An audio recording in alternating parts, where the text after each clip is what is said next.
Hello, my name is Epic Bubble. I sometimes go by the name of Simon, and this is a board game special. I'm going to be talking about my top 10 most anticipated games that are going to be coming out or at least be shown off at GenCon 2018. Now, GenCon is one of the two big conventions that are going to be happening for board games this year, the other one being Essen. Gen Con tends to be more American style games. They tend to be more role playing games. They tend to be more thematically heavy games. Essen is more family focused, maybe more abstraction games, maybe more games that are focused on heavier mechanics and heavier Euro style play. That being said, though, I have had my eye and looked at a couple of games that I thought might be very interesting. That being said, though, if a game doesn't appear, and I am basically taking all my games from the Board Game Geek list. The Board Game Geek has a wonderful preview list where you can see all the games that are going to be either on show or on demo at the convention, and it's all in a handy little list. You can also see which are the highest rated ones and which are the lowest rated ones in terms of popularity, which has been really helpful to comprise this list. So I'll also put a link in the description if you want to go and check that out. But all that being said, if there's a really popular game and it's not on my list, it might just be because I'm not that interested in it. It might be because I'm getting it already, and so I don't really care that much about it. It also might be the fact that maybe, for example, let's take the expansion to Great Western Trail. That's more going to be an Essen release, and it's more going to be the one that I'm going to be excited for to see at Essen rather than, well, Gen Con. So, all that being said, let's just start off the list with something very nice. At number 10 is Scythe, Rise of Fenris. This is the expansion to Scythe. Scythe has been one of the biggest games for the last 2 years. It is an economic action selection game where you're essentially taking control of a faction in war-torn Europe with a kind of steampunky-esque style to it. You're essentially trying to get your faction to be the most popular, trying to get victory points by going to war, by also trying to build buildings and gather resources. There have been 2 expansions so far, the airship expansion, which has added, airships, and also the 2 extra factions expansion. I forget what the actual name is, but that added 2 factions, would made it go up to 7. However, Scythe Rise of Fenris is one of the more bigger expansions that are coming out for this game. Essentially, it is 10 different modules, all of which are going to be varied in size. Some of the modules are going to be quite big in terms of what mechanics they get introduced. Other modules are quite small. But each module is kind of also standalone-ish. So you can play with basically pick and choose which are the favorite variables that you want to play with. One of the more interesting things is this is also kind of like a legacy or at least a story or campaign style expansion, which is kind of means that it's designed to be played over multiple times. Each time you play, you'll unlock a new module. They'll kind of tell a story. I am looking excited for it. Tom Vassell from the Dice Tower has had a lot of positive things to say about this expansion. And yeah, I just want to see more of it. Next up is Railroad Inc. This is being published by Simone Games. And I've been kind of on a roll and ride train at the moment, if you pardon the pun, and that's because Hans Clever has been one of my favorite games for this year, and I'm kind of looking forward to seeing more clever roll and write games. In the past, I've said that they are quite linear and feel a bit more like predictable, and they're not really that interesting, they're not that interactive. However, I'm hoping Railroad Inc. changes that. Essentially, you are going to be rolling dice, and on each of those dice is a certain train juncture. So it could be like a T-junction, it could be a curve, it could be a straight path. You're then going to be having to put those down onto a grid and then form different routes for your trains. There's 2 versions of the game. There's a blue and red version. The only difference being is the color. However, I'm hoping just by the art style and the fact that there's a volcano and a flaming meteor, that the game has a couple of surprises in it. That being said, though, it's been published by Simon Games. They typically produce some really good filler games, and I think this will fit right into that. And number 8 is Coimbra. This is by the same designers who did Lorenzo El Magnifico and the Grand Austrian Hotel. It is a dice drafting game where you're essentially going to be taking different dice. The different dice will then grant you different actions. The actions will then allow you to do various things to kind of boost your standings in the city of Coimbra. It's also somewhat of a set collection game in order to get victory points. All that being said, it hasn't got that much news about it so far. There's been a couple of previews, and most of the previews have said good things about it. But really, I want a nice concrete review before I give it any more attention. That being said, though, the art style looks incredible. I love this. This looks weird, but it looks weird in a good way, and I think that's what's kind of drawn my eye to it the most. And number 7 is GoodCritters. This is by Fabian Zimmermann, published by Arcane Wonders. This is a re-implementation, or basically just a re-theming of a game that I forget the name of. It is a German game, and it's a lying and bluffing game. You essentially are a group of criminals who have pulled off some really good heists and are now trying to divvy up the loot.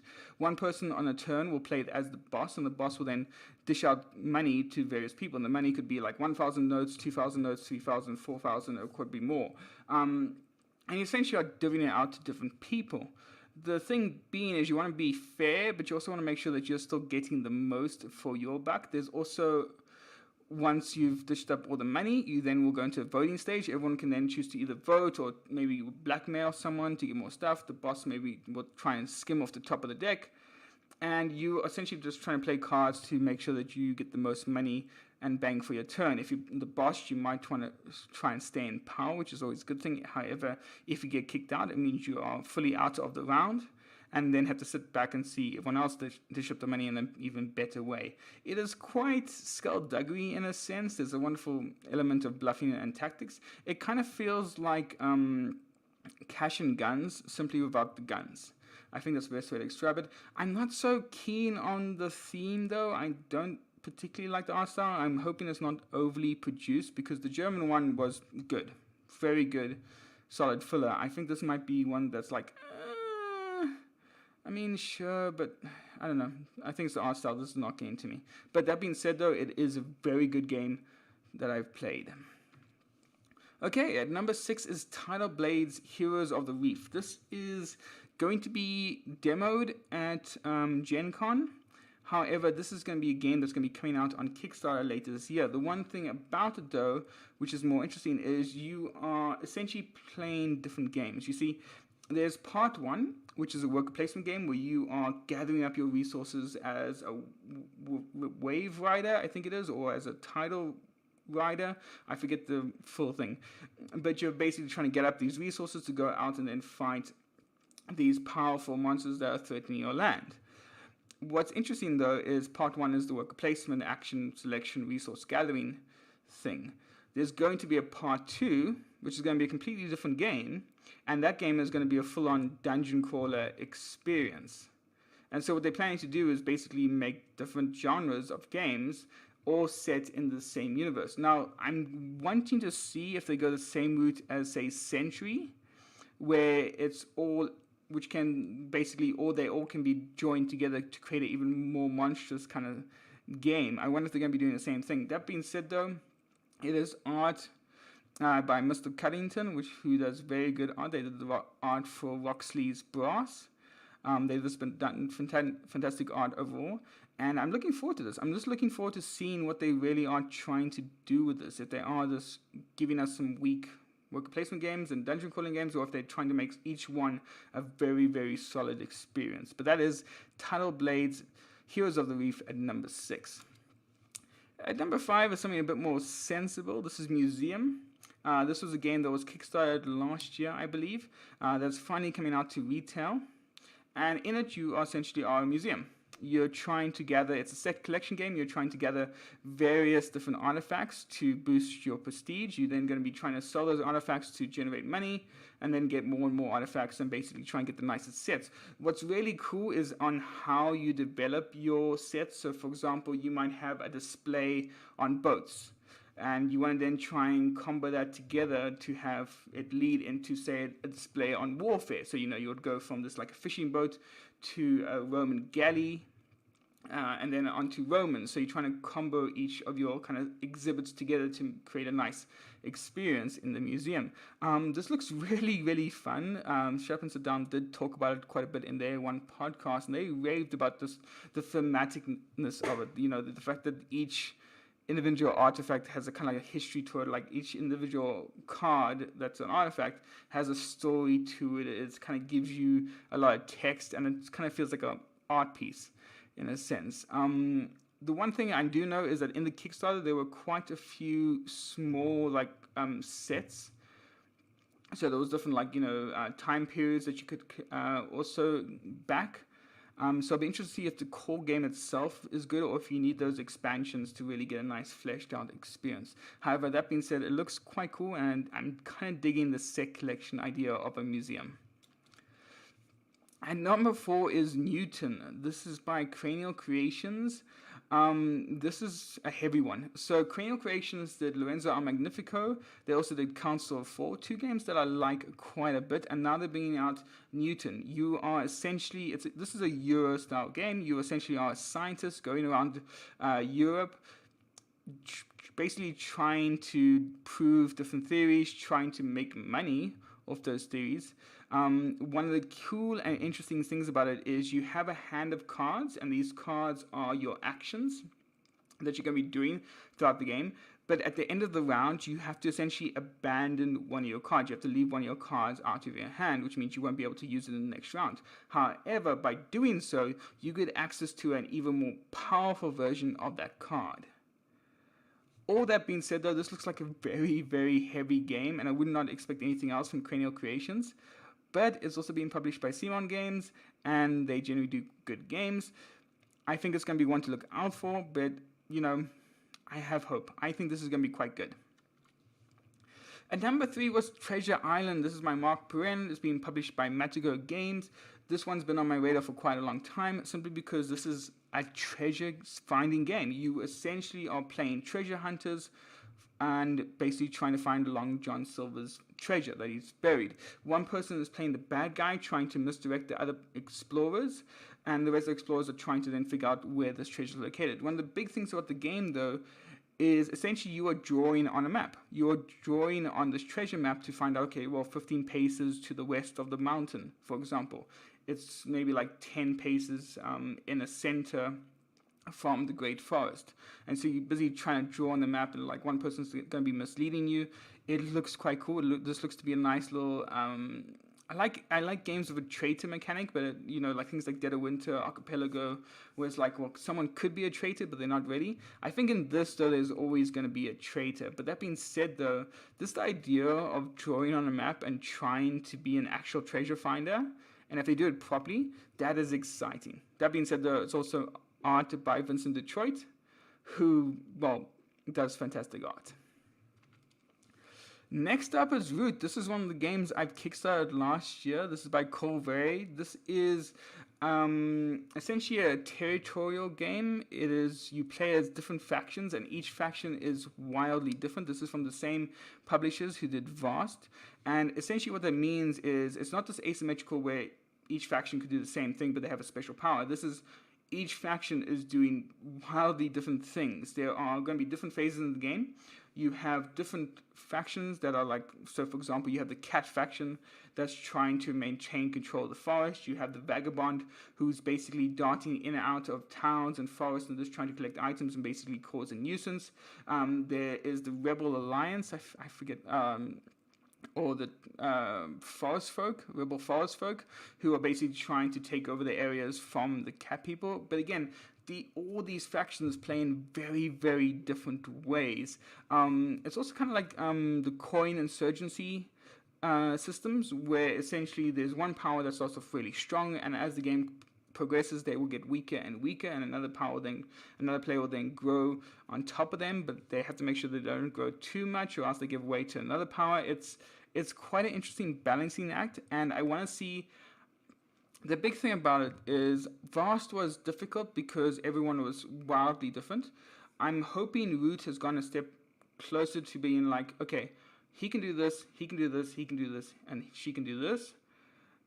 And just making it a bit more easier to teach to people. I think that was one of the Vast's biggest problems, and I'm hoping Root has solved this. That being said, the art is so cute. I love these little animals. They really do remind me of like Beatrix Potter and my old childhood stories. I think if they did an arts book in this format for children, I would be picking it up. I don't have any kids, but oh my god, this is so cute.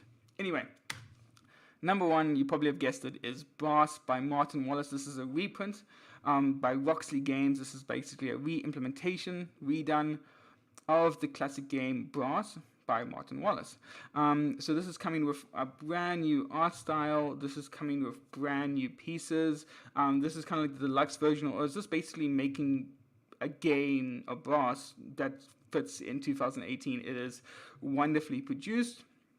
There's also 2 versions. So there's Brass Lancashire, which offers the Brass experience, and then you also have Brass Birmingham, which kind of makes it a bit more simpler, kind of streamlines it a bit. It's kind of like the second edition, so to speak. It's kind of the more, I guess you could say, fixed version of Brass. But if you want what Brass is supposed to be, you can always go for Lancashire.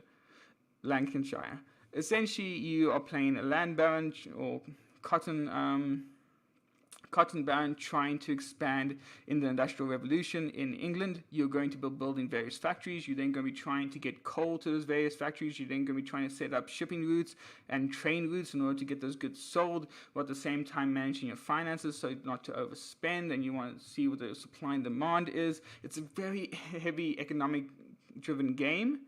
But that being said, I think it's going to be one I'm looking forward to. It should be shipping to me within the next few weeks, so definitely stay tuned for a review of that.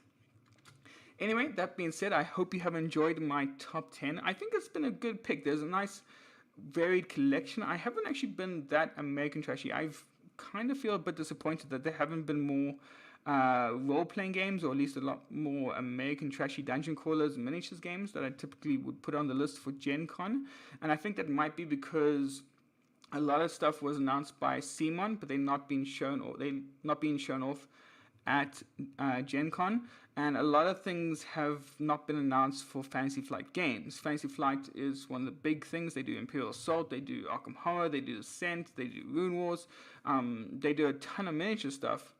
And I think what's happening is they're going to be waiting for GenCon itself to actually announce games. They do an in-flight exhibition, I guess you could say. It was like basically an in-flight 1-hour press release special where they basically go through all the games that they are bringing out in the coming year. So I'm kind of looking forward to that. Again, I am sad that I'm not going to GenCon. I don't know how well I would fit in there, though. I'm not that great at conventions. I tend to get bored after a while because it doesn't take me too long to see everything. Also, I'm not that keen on playing games at conventions simply because, well, I'd rather be playing in my own house with my own friends. But again, if you are going to GenCon, have a fantastic time. Hopefully you can check out some of these games. I can definitely think of a few of them that are going to be rushing towards, so people generally want to make sure they get their games in fast. And I think things like Root and Brass are going to be sold out very quickly, so if you do want those games, perhaps maybe get there early, and hope they haven't been taken before that. That being said, I hope you have enjoyed this video. Thank you so much for watching. If you have enjoyed the video, then remember to hit the like and subscribe button. If you didn't enjoy this video because I didn't list your favorite game, or because I blabbed on for too much, or you didn't understand anything, then remember to hit the dislike button. It's there for a reason. Also, please feel free to leave a comment. I'd love to hear what your special picks are for GenCon. I'd love to hear if maybe I was wrong about a certain game, or maybe you have one that you're looking forward to. Anyway, that's going to be from me. Thank you so much for watching. Bye-bye.